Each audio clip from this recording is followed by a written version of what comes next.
Very good morning friends. आज हम करेंगे सेट नंबर 7 जो कि मॉडर्न इंडियन हिस्ट्री से रिलेटेड है।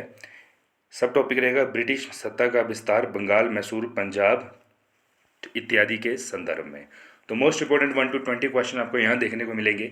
सभी क्वेश्चन मॉडर्न इंडियन हिस्ट्री के पॉइंट ऑफ व्यू से इंपॉर्टेंट है, किसी न किसी एग्जाम में अपेयर हो चुके हैं, तो मोस्ट प्रोबेबली आपके एग्जाम में भी अपेयर हो सकते हैं।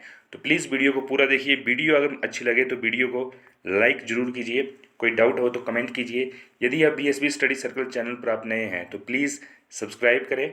यहाँ पर आपको मिलेगा ancient GK, complete medieval Indian history, complete polity, world geography, Indian economy, art and culture, general science, geography, इस तरह के तमाम टॉपिक। प्लस जो लोग HP कम्पिटिटिव एग्जाम्स की तैयारी कर रहे हैं उनके लिए HP का जीके जो कि 25 to 30% वेटेज के साथ आपके एग्जाम में अपेयर होगा। ठीक है, तो स्टेट कम्पिटिटिव एग्जाम की तैयारी करने वाले plus all India competitive exams की तैयारी करने वाले सभी के लिए वीडियो काफ़ी महत्वपूर्ण है। वीडियो पूरा देखिए और चैनल को सब्सक्राइब आप जरूर कीजिए। स्टार्ट करते हैं आज का फर्स्ट क्वेश्चन। तो आज का फर्स्ट क्वेश्चन है, सूची 1 को सूची 2 से सुमेलित कीजिए। देखिए ऐसे क्वेश्चन सिंगल लाइनर भी आ सकते हैं, बट सूची की फॉर्म में ज़्यादा क्वेश्चन अपेयर हो रहे हैं मैच करने के लिए। ठीक है, तो स्टार्ट करते हैं फर्स्ट क्वेश्चन। सूची 1 में आपको कुछ फाइट्स बताई गई हैं। ठीक है, जैसे प्रथम आंग्ल मैसूर युद्ध, सेकंड द्वितीय आंग्ल मैसूर युद्ध, तृतीय आंग्ल मैसूर युद्ध और चतुर्थ। साथ में कुछ जनरल के नाम हैं, तो आपको बताना है कौन से युद्ध में कौन जनरल था उस समय। ठीक है, तो देखिए पहले क्वेश्चन का राइट आंसर हो जाएगा जो प्रथम आपका आंग्ल मैसूर युद्ध हुआ था उसमें जनरल स्मिथ थे। सेकंड के टाइम जनरल आयरकूट थे। थर्ड के टाइम मेजर जनरल मेडोज थे और फोर्थ के टाइम जनरल स्टुअर्ट थे। तो यहाँ राइट आंसर हो जाएगा option number first. One liner में भी आ सकता है कि प्रथम या सेकंड या थर्ड या फोर्थ एंग्लो मैसूर युद्ध के टाइम कौन जनरल था। ठीक है, तो 4 in 1 क्वेश्चन है। इस क्वेश्चन को अच्छे से आप समझ लीजिए, याद कर लीजिए। ठीक है, एक या दो बार अगर आप देखोगे इस क्वेश्चन को तो आपको मेमोराइज हो जाएगा। तो यहाँ राइट आंसर हो जाएगा ऑप्शन नंबर फर्स्ट। आगे मूव करते हैं सेकंड क्वेश्चन। हैदर अली की मृत्यु सन 1782 किस युद्ध के दौरान हुई थी? तो देखिए जो हैदर अली था उसकी मृत्यु हुई थी सेकंड आंग्ल मैसूर युद्ध के टाइम। ठीक है, तो राइट आंसर हो जाएगा यहाँ पर आपको ऑप्शन नंबर बी। आगे मूव करेंगे थर्ड क्वेश्चन। द्वितीय आंग्ल मैसूर युद्ध को बंद करने के लिए टीपू सुल्तान तथा अंग्रेजों के मध्य मंगलोर की संधि हुई। इस संधि पर अंग्रेजों की ओर से हस्ताक्षर करने वाले मद्रास के गवर्नर का क्या नाम था? देखिए जो मद्रास के गवर्नर थे जिन्होंने इस पर हस्ताक्षर किया उनका नाम था लॉर्ड मैकीरेने। ठीक है, तो राइट आंसर हो जाएगा आपको लॉर्ड मैकीरेने। आगे मूव करेंगे फोर्थ क्वेश्चन। द्वितीय आंग्ल मैसूर युद्ध केस में गवर्नर जनरल कौन था? ठीक है, तो देखिए जो गवर्नर जनरल थे जब आपकी सेकंड जो फाइट हुई थी आंग्ल मैसूर उसमें थे वॉरेन हेस्टिंग्स। तो यहाँ राइट आंसर हो जाएगा आपका फर्स्ट वॉरेन हेस्टिंग्स। आगे मूव करेंगे फिफ्थ क्वेश्चन। टीपू सुल्तान तथा कॉर्नवालिस के बीच 1792 में श्रीरंगपट्टनम की संधि हुई। तो पहले तो देखिए श्रीरंगपट्टनम की जो संधि है वो टीपू सुल्तान और लॉर्ड कॉर्नवालिस के बीच में हुई थी। कब हुई थी? 1792 में। ठीक है, तो इसके तहत कौन से कथन सही हैं? तो देखिए सबसे पहले टीपू को अपना आधा राज्य अंग्रेजों को देना पड़ा, बिल्कुल सही। टीपू को 3 करोड़ रुपया में युद्ध क्षति के रूप में देना पड़ा, बिल्कुल सही। अपने 2 बेटों को बंधक स्वरूप अंग्रेजों के पास रखना स्वीकार करना पड़ा, बिल्कुल सही। जबकि ब्रिटिश रेजिमेंट को श्रीरंगपट्टनम में स्थापित करना पड़ा, ये गलत हो जाएगा। तो यहाँ राइट आंसर है ऑप्शन नंबर 1, 2 एंड 4। क्वेश्चन को डिटेल में पढ़ लीजिए, मैं एक या दो बार अच्छे से अंडरस्टैंड हो जाएगा। ठीक है, आगे मूव करते हैं अपना सिक्स्थ क्वेश्चन। टीपू सुल्तान ने अंग्रेजों को निष्कासित करने के लिए निम्न में से किन देशों के साथ संपर्क स्थापित किया था? ठीक है, तो ये सभी देश हैं फ्रांस, अरब, अफगानिस्तान, मॉरिशस और तुर्की। इन पांचों कंट्री के साथ टीपू सुल्तान ने अंग्रेजों को निष्कासित करने के लिए संपर्क साधा था या स्थापित किया था। तो राइट आंसर हो जाएगा ऑप्शन नंबर डी। आगे मूव करेंगे सेवंथ क्वेश्चन। टीपू सुल्तान के संबंध में इन कथनों पर विचार कीजिए। तो आपको बताने हैं कौन से कथन टीपू सुल्तान के रिगार्ड में सही हैं और गलत हैं।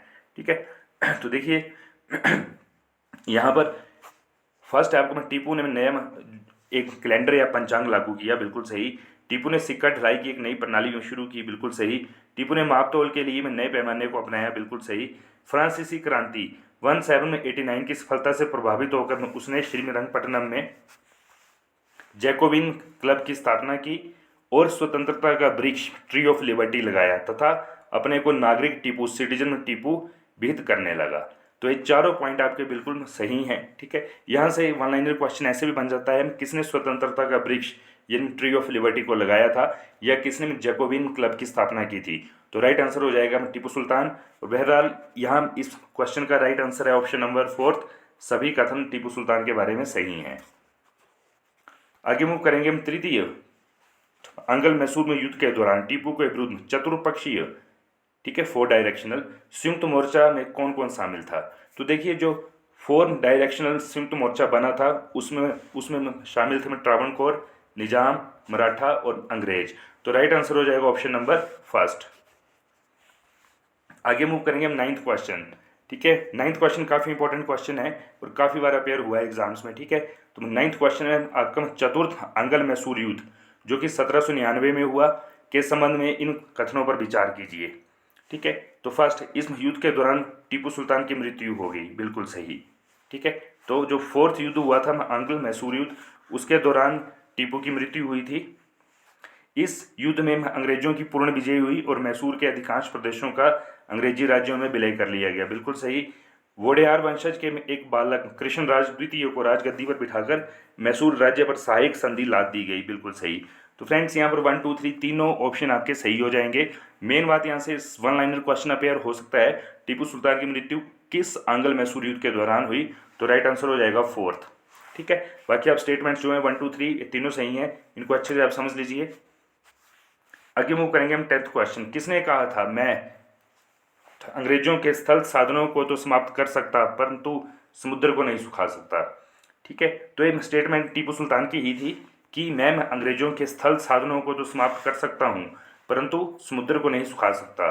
तो यहाँ राइट आंसर हो जाएगा आपका टीपू सुल्तान ने। टीपू सुल्तान की स्टेटमेंट थी, काफ़ी इंपॉर्टेंट स्टेटमेंट थी। ठीक है, आपके एग्जाम में अपेयर हो सकती है, तो प्लीज़ क्वेश्चन को अच्छे से समझ लीजिए, 1 या 2 बार रिवाइज कीजिए ताकि आपको मेमोराइज हो जाए। आगे मूव करेंगे हम 11वां क्वेश्चन। ठीक है, किसकी अत्यंत प्रिय कोटेशन थी, भेड़ की तरह एक लंबी जिंदगी जीने से कहीं बेहतर है शेर की तरह एक दिन का जीना। ठीक है, तो देखिए भेड़ की तरह एक लंबी जीने से कहीं बेहतर है शेर की तरह 1 डे के लिए जीना या एक दिन के लिए जीना। ये उक्ति भी टीपू सुल्तान की थी, इंपॉर्टेंट है, इसको भी याद कर लीजिए। कई बार उक्ति भी आपके एग्जाम में अपेयर हो सकती है। तो यहाँ राइट आंसर हो जाएगा टीपू सुल्तान। आगे मूव करेंगे, इंपॉर्टेंट क्वेश्चन अगेन। 4 स्टेटमेंटें हैं, इन पर आपको विवेचना करनी है। ठीक है, तो 4 स्टेटमेंटों का मतलब ये नहीं है कि यही 4 अपेयर होंगी, वन लाइनर भी आ सकता है क्वेश्चन, और यहाँ से तो सिखिज्म से काफ़ी क्वेश्चन अपेयर होते हैं। ठीक है, तो देखिए सिखों के प्रथम गुरु नानक देव मुगल बादशाह बाबर के समकालीन थे और उनका जन्म स्थान तलवंडी या ननकाना पाकिस्तान था, बिल्कुल सही। सिखों के दूसरे गुरु अंगद देव का मूल नाम लहणा था, बिल्कुल सही। अकबर ने सिखों के चौथे गुरु रामदास को 500 बीघा जमीन दान में दी जिस पर उसने अमृतसर नामक तालाब बनवाया, बिल्कुल सही। और 4th है, सिखों के 5वें गुरु अर्जुन देव ने अमृतसर में हरविंदर साहब, जिसको स्वर्ण मंदिर कहा जाता है, की नींव रखी। गुरु की गद्दी पर वंशानुगत उत्तराधिकार का प्रचलन किया तथा शहजादा खुसरो की मदद कर गुरुओं द्वारा पहली बार राजनीतिक मामलों में रुचि दिखाई, बिल्कुल सही। तो चारों स्टेटमेंटें आपकी बिल्कुल सही हैं, बट 1 बाय 1 आप हर स्टेटमेंट की विवेचना कीजिएगा, समझिएगा। क्वेश्चन जरूरी नहीं कि इसी तरह का अपेयर हो जाए, वो सिंगल फॉर्म में भी आ सकता है। ठीक है, तो यहाँ राइट आंसर ऑप्शन नंबर 1 नहीं होगा जबकि ऑप्शन नंबर डी होगा। ठीक है, फर्स्ट गलत है, 4th बिल्कुल सही है। आगे चलते हैं, किस सिख गुरु ने प्रत्येक सिख से दशांश धार्मिक कर वसूलना आरंभ कर दिया। ठीक है, तो देखिए जो दशांश था, पहले तो दशांश क्या है। ठीक है, तो कई बार पूछा जाता है दशांश सिखिज्म में क्या था, तो ये एक धार्मिक कर था। ठीक है, रिलीजियस टैक्स बोल देते हैं इसको। ठीक है, तो उस गुरु का नाम था गुरु गोविंद सिंह। गुरु गोविंद सिंह ने सभी सिख गुरुओं से दशांश एक धार्मिक टैक्स लेना शुरू किया था। तो राइट आंसर है गुरु गोविंद सिंह। आगे मूव करेंगे 14th क्वेश्चन। निम्नलिखित में से किस पद्धति का प्रयोग वेलेस्ली ने अपने राजनीतिक उद्देश्यों को प्राप्त करने के लिए नहीं किया था। ठीक है, तो देखिए जो वेलेस्ली था उसने अपने राजनीतिक उद्देश्यों की पूर्ति के लिए धोखेबाजी का प्रयोग नहीं किया था, जबकि इसने सहायक संधि, समामेलन और युद्ध, इन तीनों औजारों का इस्तेमाल किया। वर्ण धोखेबाजी का इस्तेमाल नहीं किया। तो यहाँ राइट आंसर हो जाएगा ऑप्शन नंबर डी। आगे मूव करेंगे 15th क्वेश्चन। अगेन 4 स्टेटमेंटें हैं, चारों इंपॉर्टेंट है। ठीक है, जब भी ऐसा 4 क्वेश्चन वाला 4 स्टेटमेंट वाला कोई क्वेश्चन अपेयर हो तो प्लीज़ हर स्टेटमेंट को अच्छे से समझ लीजिए, वन लाइनर भी अपेयर हो सकता है। तो फर्स्ट स्टेटमेंट है, सिखों के छठे गुरु हरगोबिंद ने अकाल तख्त स्वर्ण मंदिर के विपरीत दिशा में की स्थापना की, अमृतसर की किलेबंदी की व सिखों को लड़ाकू बनाया। बिल्कुल सही। हरगोबिंद को अपने जीवन के अंतिम समय कश्मीर की पहाड़ियों में कीर्तपुर में बिताने पड़े और वहीं उनकी मृत्यु हुई।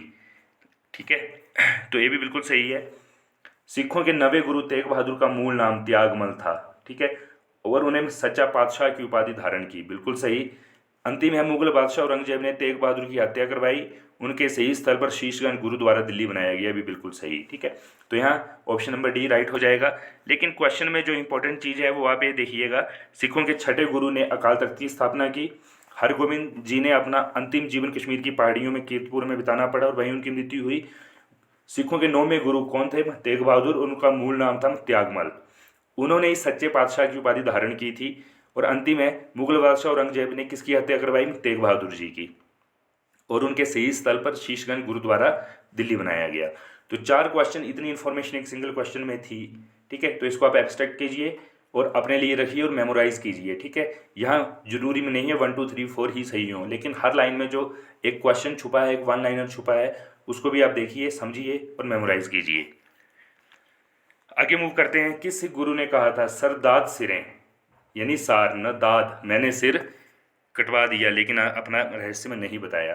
तो देखिए, ये जो स्टेटमेंट थी, सरदाद सिरे न दाद, मतलब मैंने अपना सिर कटवा दिया लेकिन सार और रहस्य में नहीं बताया। इसका राइट आंसर है तेग बहादुर। ठीक है, आगे मूव करेंगे। किस सिख गुरु को बाकला द बाबा, बाकला के बाबा के नाम से जाना जाता है? ठीक है, तो बहुत अच्छा इंपॉर्टेंट क्वेश्चन है। बाकला द बाबा यानी बाकला के बाबा के नाम से जाना जाता है गुरु तेग बहादुर जी को।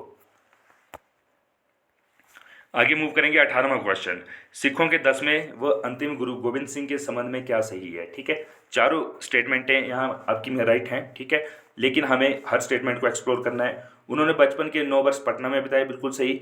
मुखोबल आनंदपुर में उन्हें गुरु निर्वाचित किया गया। बिल्कुल सही। सन 1699 में खालसा का आदेश, सिखों के लिए बनाए गए नियम जारी किए गए। बिल्कुल सही। उन्होंने पाहुल प्रथा, सबसे इंपॉर्टेंट, पाहुल प्रथा क्या है? जाति बंधन तोड़ने हेतु एक ही कटोरे में सामूहिक अमृतपान व प्रसाद ग्रहण करने की प्रथा का आरंभ किया।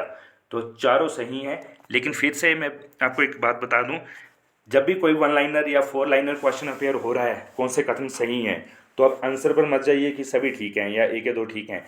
हर स्टेटमेंट को समझिएगा।